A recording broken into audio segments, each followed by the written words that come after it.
ये इस देश में एजुकेशन का हाल वो कर दिया है कि यूनिवर्सिटीज तक को टुकड़े टुकड़े गैंग बोला जाता है।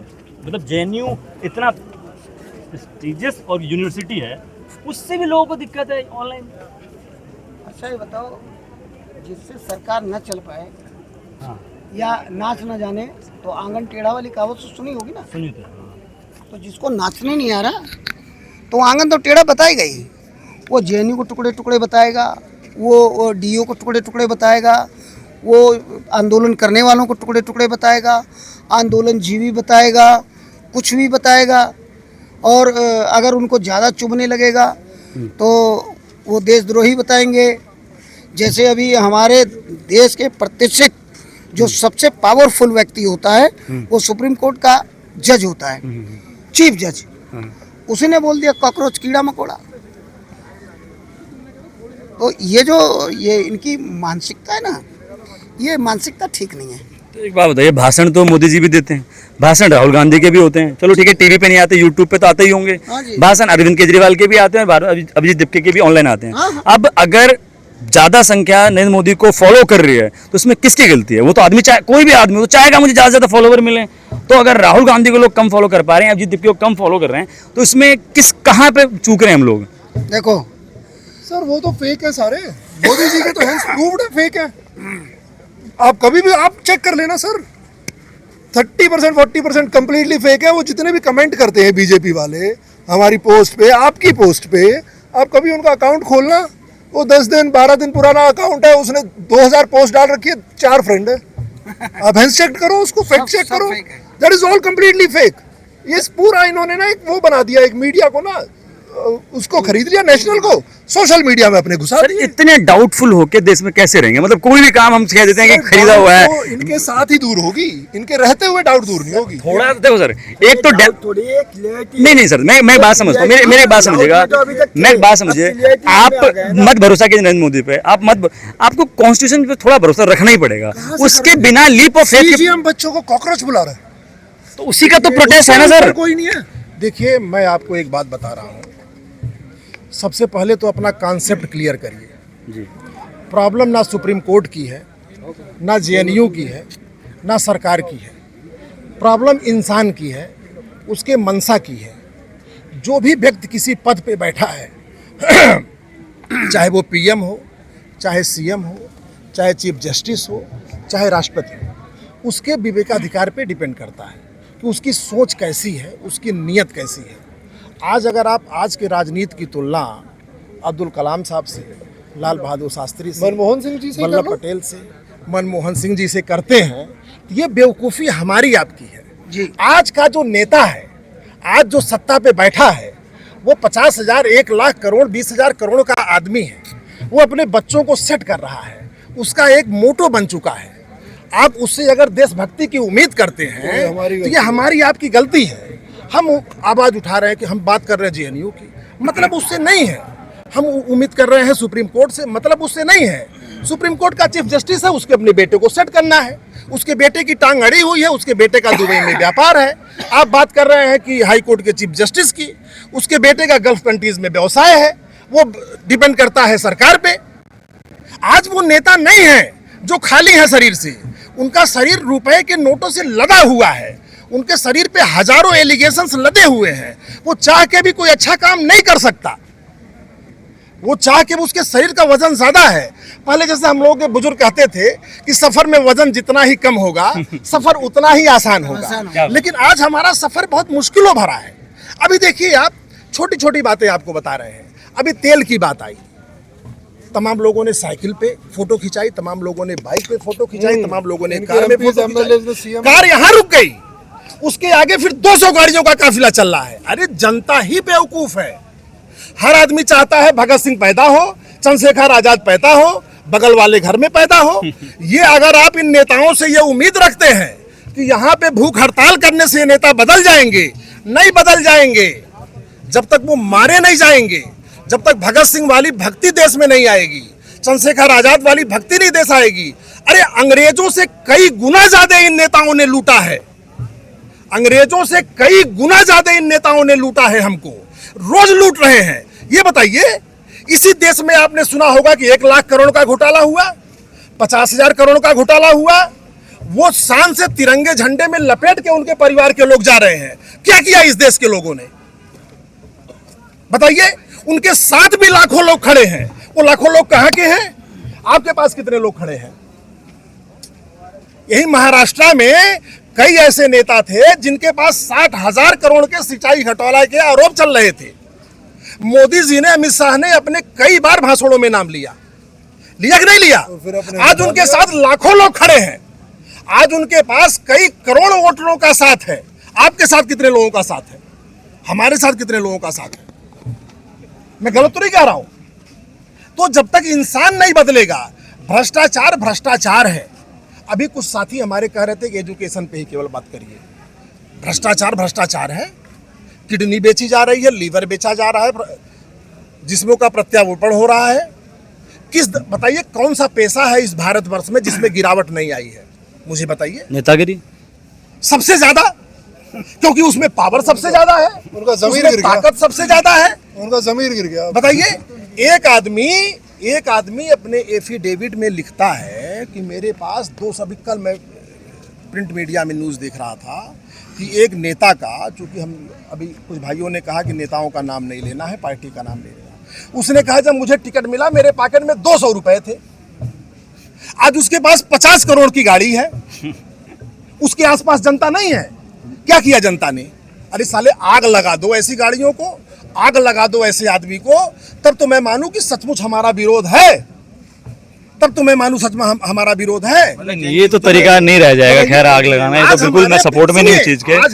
मैं पर्सनली सपोर्ट नहीं करता इस चीज को। आज मैं बता रहा हूँ, आज हमारे पीएचसी में, अरे एक सेकंड भैया, आज हमारे पीएचसीओ में, मैं यूपी का रहने वाला हूँ, लखनऊ का, आज हमारे 90% पीएचसी में एक्सरे मशीन नहीं है। और उसी 2 किलोमीटर की रेंज में नेताओं के पास कम से कम 20 आदमी के पास 1 करोड़ से ऊपर ज्यादा गाड़ियां हैं। फिर भी हम समता समानता की बात करते हैं, अधिकार की बात करते हैं। हमारा जिला है, एक भी उसमें आईसीयू नहीं है। कौन सा जिला है आपका? संत कबीर नगर। एक भी नहीं, 2026 एक भी प्रोटेक्टिव मशीन नहीं है जो किसी आदमी को जिंदा रख सके। फिर भी जिले में डिफेंडर और फॉर्च्यूनर 100 होंगी, सारे नेताओं के पास है। बताइए, आज आप बताइए किस विधायक एमपी के पास लग्जरी गाड़ियां नहीं है, फिर भी सरकार उनको गाड़ियों के लिए इंटरेस्ट फ्री लोन देती है। आप कानून उठा के देख लीजिए, किसने आवाज उठाई? इसका मतलब कि सारे नेता चोर हैं। मतलब तो यह हुआ ना कि 100% चोर हैं, 99 तो नहीं है। अगर किसी ने आवाज नहीं उठाई तो 100% चोर हुए कि नहीं हुए? ठीक बात है। तो देश कैसे सुधरेगा? जब सारे ताकतवर एक साथ हैं, जब सारे ताकतवर एक साथ हैं तो फिर क्या मतलब है? बताइए। आज किसी हॉस्पिटल में 15 रुपए का पानी किसी गरीब आदमी को नहीं मिलता है। सुप्रीम कोर्ट कहता है कि समानता का अधिकार है, फिर भी किसी सरकारी अफसरों केस कर दिए। एक आदमी ने खोला सर फ्री देने वाला, बताइए, उनको भी इन्होंने अंदर डाल दिया। तो इसका मतलब तो ये हुआ कि जनता को कम से कम देखना चाहिए कि जो नेता अपने इलेक्शन में जरूर ज्यादा खर्च कर रहा है उसको तो नोटा पे डाल देना चाहिए। इसको तो वोट नहीं दूंगा अगर इसकी रैली में इतना पैसा खर्चा हुआ है, क्योंकि वो निकालेगा भाई, वो इन्वेस्टमेंट है, वो निकालेगा। बता रहा हूं आपको, 1 लाख करोड़ का आदमी सत्ता पक्ष ज्वाइन करता है, कल सारी पब्लिक उसके तरफ हो जाती है, अगले दिन वो चुनाव लड़ता है, चुनाव जीत के आता है, आता नहीं आता है? सर बताइए। ट्रंप की रिसेंट ही तो है कि उसने बोला $21 मिलियन यूज हुए हमारे इलेक्शन में। वो कहाँ मैं अभी एक छोटी बात कर रहा हूं, हो सकता है आप मेरे जाने के बाद आप तमाम लोग लानत भी भेजें। नहीं, महाराष्ट्र में एक नेता थे अजीत पवार जी। अजीत पवार जी, उन पे 60,000 करोड़ का मुकदमा सिंचाई घोटाले का चल रहा था। 60,000 करोड़ का सिंचाई घोटाले का चल रहा था। उन्होंने भाजपा ज्वाइन की। दुर्भाग्यवश बाद में उनके किसी प्लेन क्रैश में उनकी डेथ हो गई। पूरा देश रोया। मैं तो सोशल मीडिया से लेकर प्रिंट मीडिया तक देख रहा था। 24 घंटे न्यूज चल रही थी। एक बार भी किसी मीडिया की, किसी बड़े नेता की, पीएम से लेकर चपरासी तक इस देश में एक न्यूज नहीं आई। इस देश में एक न्यूज नहीं आई, पीएम से लेकर चपरासी तक कि उस 60,000 करोड़ का क्या हुआ जिसका मुकदमा चल रहा था। अंत में हुआ क्या? तिरंगे झंडे में लपेट के उनको पूरे देश ने श्रद्धांजलि दी। ठीक है, कोई बात नहीं, उनकी डेथ हुई, मुझे भी दुख है। लेकिन न्याय कहां गया? इस देश की सुप्रीम कोर्ट कहां गई? इस देश की हाई कोर्ट कहां गई? इस देश का आम जनमानस से लेकर जो देश के चलाने वाले के मैं क्या कर सकता हूं? तो आप बात एजुकेशन की केवल एक, ठीक है, हर आदमी एजुकेशन शुरुआत में करे घोटाला कि है, मैं क्या कर हमारे सकता हूं। बच्चे तकलीफ में हैं, हमारे तमाम बच्चों की डेथ हुई, वो हमारे भी बच्चे हैं, आपके भी भाई हैं, आपकी बहन है, उन सब का दुख है। लेकिन पूरे देश में एक क्रांति की जरूरत है, और केवल भ्रष्टाचार के लिए ये भ्रष्टाचार सबको लील रहा है, चाहे वो एजुकेशन हो, चाहे वो स्वास्थ्य हो। सवाल है, पूरा देश जानता है पेपर लीक हुआ है, 90 से प्लस पेपर लीक हुए हैं। हाँ, ठीक। लेकिन फिर भी यहाँ पे पूर्ण रूप से छात्रों का समर्थन नहीं है। हाँ, नहीं प्रदर्शन है, को नहीं है। कैसे देखें? छात्र कहीं जातियों में, कहीं हिंदू मुसलमान में, कहीं एससी में, कहीं पिछड़ी में, कहीं ब्राह्मण में, कहीं ठाकुर में बटे हुए हैं। अगर छात्रों में ज्ञान होता तो ये हरामजादे इस तरह का घोटाला कर पाते इस देश में? क्या औकात है इनकी? कितने नेता हैं पूरे देश में? आप मुझे बताइए, कितने नेता हैं पूरे देश में? कितने अधिकारी हैं पूरे देश में? आप पूरे भारत का रिकॉर्ड उठाइए, कितना आईपीएस आईएएस जेल जा रहा है, और सारे भ्रष्टाचार की जड़ आईएएस आईपीएस और नेता हैं। एक भी नहीं जाता। कितने जेल जा रहे हैं? अगर हमारे छात्र ही आंदोलित होते, अगर हमारे देश में इन जाति और धर्म से ऊपर उठ करके लोग समर्थन करने वाले होते, तो आज ये दिल्ली इन नेताओं को जूते मार के बाहर कर चुकी होती। कि इस दिल्ली में एक भी नेता नहीं रहेगा जब तक कानून का पालन नहीं होगा, जब तक इस देश में न्याय नहीं होगा, चाहे वो न्यायपालिका हो चाहे कार्यपालिका हो। अगर ऐसा होता तो कभी नहीं होता। मेरा एक सवाल क्या इसके तहत ये कहा जा रहा है कि जंजी को जागना चाहिए और नेपाल वाला हल होना चाहिए? सब हर वो काम करना चाहिए, क्या वो हर काम करना चाहिए जिससे इस देश में न्याय आए।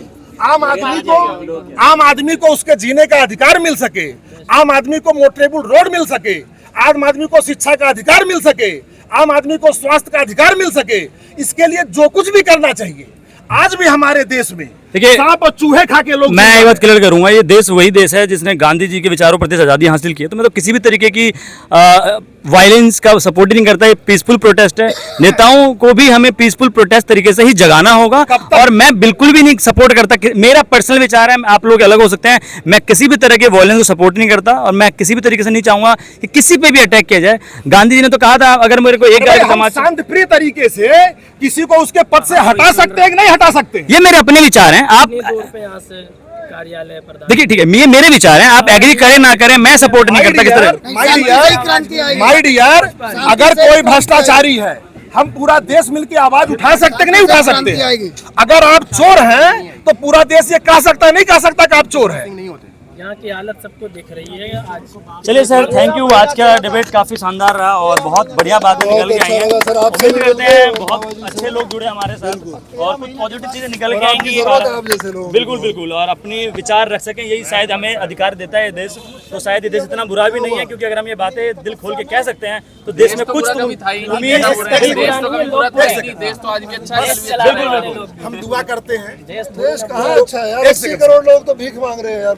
देश तो अच्छा है, बिल्कुल एक सेकंड प्लीज के लिए, सोनम वांगचुक साहब के लिए और जितने भी हमारे साथी यहाँ पे भूख हड़ताल पे हैं, उनको ईश्वर कुछ ऐसी शक्ति दे कि उनकी ताकत बढ़ जाए, अब वो यहाँ पे सालों साल धरना दे सकें, सालों साल भूख हड़ताल कर सकें।